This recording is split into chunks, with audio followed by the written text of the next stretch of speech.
I can't seem to get out my own way. I want you, I need you, but I can't seem to get out my own way.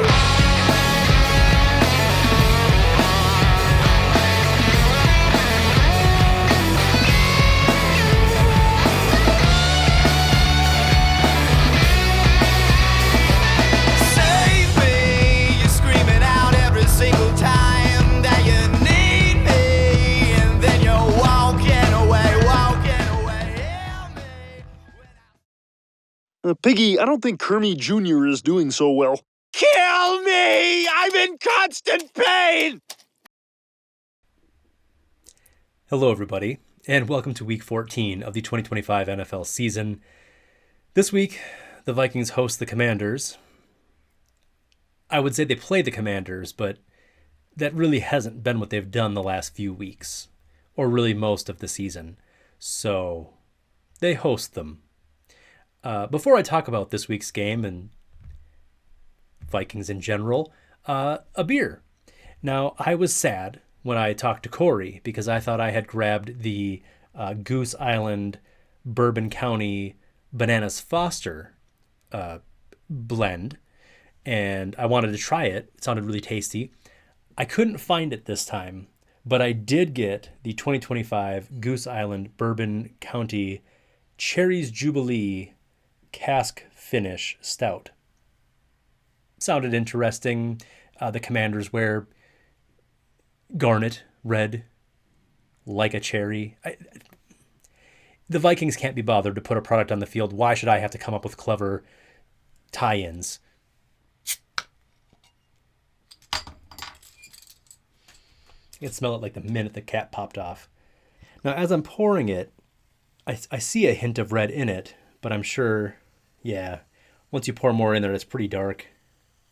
Like right around the edges, you might be able to make out a little bit of that garnet, but mostly it's just real dark.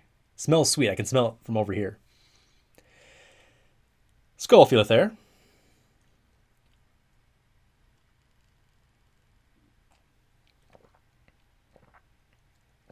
Oh, okay. This game's looking up already. That's really interesting. I didn't know how I'd feel about a cherry stout, but it really has that like chocolate covered cherry, rich but sweet, and as I'm talking, there's kind of almost a coffee finish. Just that bittersweet kind of, wow. That's really unique. Really good. It's a bouquet. It's a bouquet is what it is of flavors. You get the sweet cherry, then kind of the stout richness, and there's a very kind of bitter, but in a good way, coffee finish to it. That's really good. I wish their bottles had more stuff on them because the flavors are really good. Imperial stout aged in bourbon barrels and finished in cognac barrels with Montmorency cherries, orange zest, panela, and other flavors. And I think, the brandy barrels, the bourbon barrels, the cherries, the orange zest lends itself to a really... It reminds me of like chocolate-covered coffee beans. And I'm not a huge coffee drinker. I love the way coffee smells. And it tastes like coffee smells. Or it tastes like chocolate-covered cocoa beans. The sweet and the bitter and the cherry. That's a very good beer. And better than the Vikings deserve. Okay, so I recorded last week's video out in the dark, in the cold, because things were looking pretty grim. The Vikings were starting their undrafted free agent, third-string rookie quarterback. And everyone, I shouldn't say everyone, because there were several distinct members of the Vikings. I won't even say Vikings media because they're podcasters mostly, but members of Vikings fandom who were definitely reminding everybody that it could always be worse. So while a lot of Vikings fans were saying, hey, how can it be worse than what we've gotten out of McCarthy so far this year, some of us were aware that it could always be worse. And it seems like it was. It's pretty grim. trying to find footage for the intro videos that I put together is way easier when the Vikings win because their media team puts out highlight reels and they put out the mic'd up segments and they put out the sounds of the game, and I can find all these cool shots and edit them into an intro video. When they lose, then it's, fluff pieces about how this offensive lineman is adopting dogs, or how family is very important to the members of the Vikings team, and only the Vikings team. The Packers hate their families. That's a fact. It's grim. It's grim. Like, even so, in the 3 years and running now that we've had KOC as our coach, we've had these fun, even if there were miraculous comebacks, if they were weird, tight games and the Vikings were winning more of them than they should, it was fun. It was fun, damn it. And there were characters, and they had bits, and you had Kirk O'Chains, and you had Cam Bynum doing his dances. This year, it's, they're going to have to trade Justin Jefferson because he's unhappy.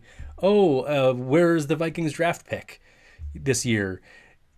It's bleak. It's bleak. And on the one hand, I have a hard time believing McCarthy is that bad because he was a first-round draft pick. And that means that, like, so many people had to be wrong about him. Scouts, GMs, head coaches. I mean, I know there was a lot of concern about him coming out of Michigan because everyone said he was a handoff merchant. When he played for Michigan, their defense and the running game really carried a lot. But that doesn't mean that he can't play quarterback. But maybe it does? I don't know. I'm really frustrated. I'm really disappointed. It's an ugly season. I have to admit, I did not watch a lot of the game last week. I made a point of scheduling things so that I was plowing snow during the game last week and listening to the game, which is a much less frustrating way to take in the Vikings game because you can just hear them talk about the game, hear them talk about what happened, and not be sitting looking at your TV, able to see the open receivers or able to see the blitzers rushing free off the edge and screaming at your TV like, somebody block him. So I recommend listening to it if you still want to, I don't want to say enjoy the Vikings game because that's not really what we're doing this year. If you want to take in the Vikings game but not lose your mind. So I listened to a lot of the game, and what I left with was hearing that there were problems with tackling on defense. But I also just kept thinking, like, they held the Seahawks to one offensive touchdown, one horrific pick six, and a whole bunch of field goals. The Seahawks kicker won people's fantasy matchups last week. So what I'm like, I know everyone's like panicking about the Vikings defense, but that's multiple weeks in a row where they have held really strong offenses to very little production.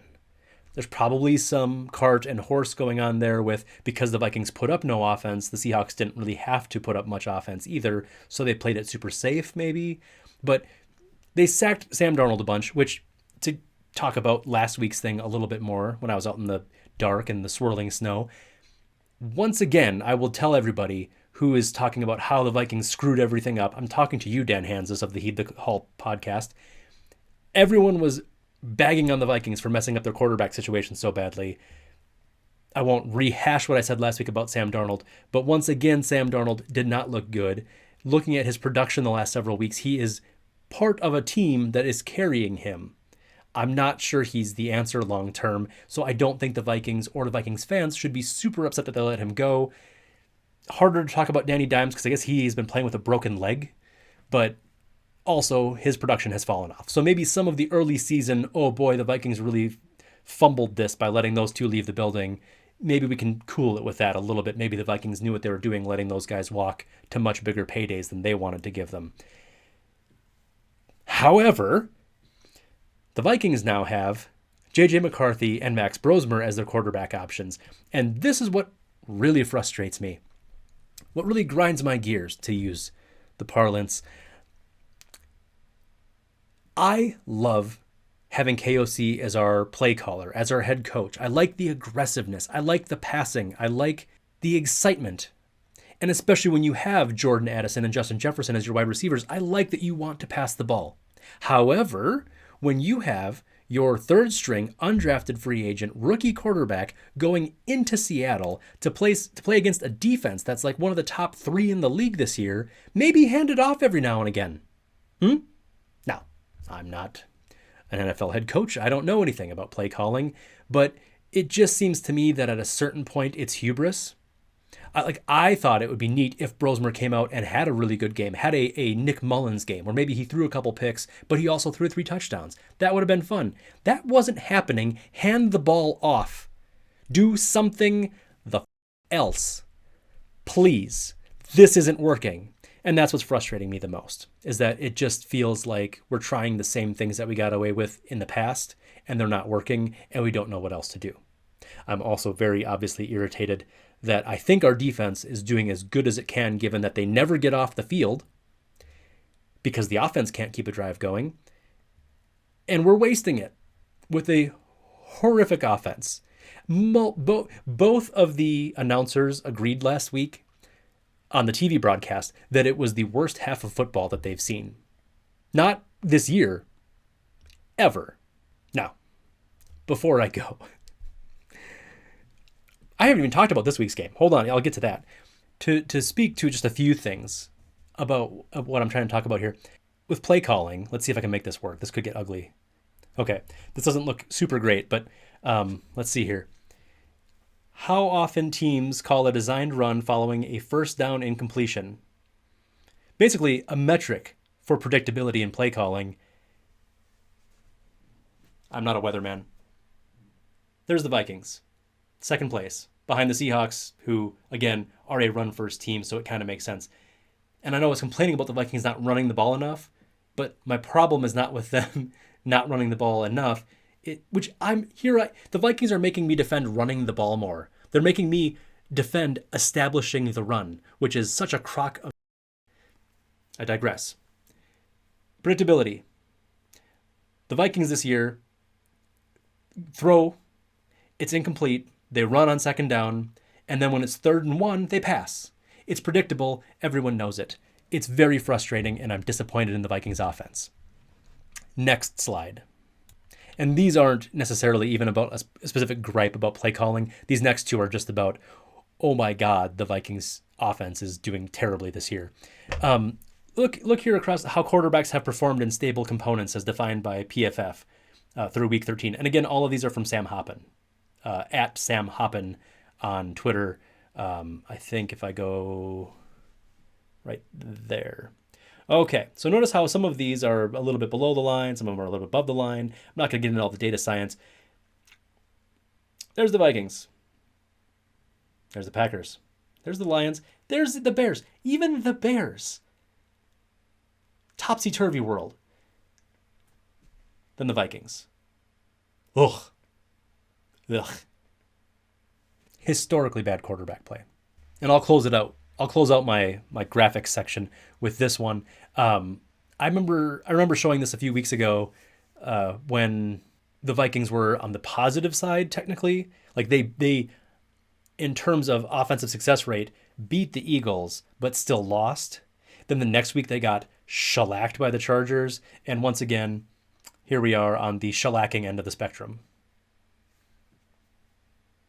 Sweet.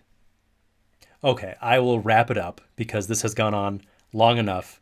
It's just a rant at this point. It's just venting frustrations of a lost season. We're already talking about our draft pick. We're probably going to start talking about how much Jefferson and Addison are going to play down the stretch because we don't want them to get hurt. For those of you in my fantasy leagues, you know that I picked up J.J. McCarthy a couple weeks ago because the Vikings had this stretch of playing the Commanders, then the Cowboys, and the Giants.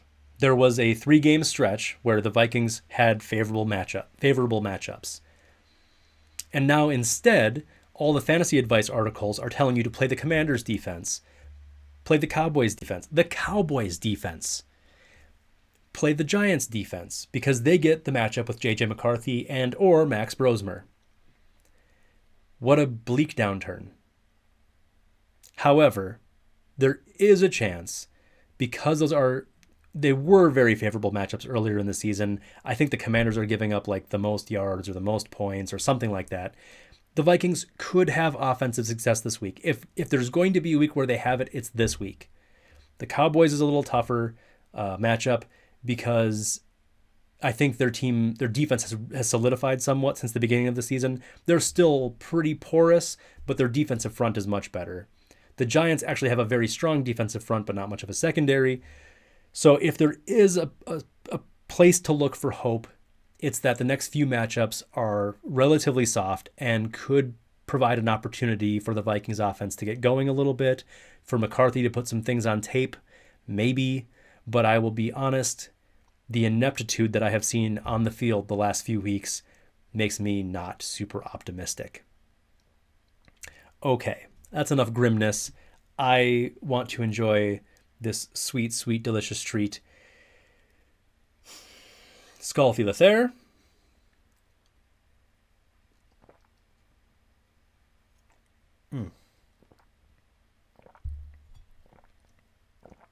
Definitely a sipper. That is so good. Go Vikings.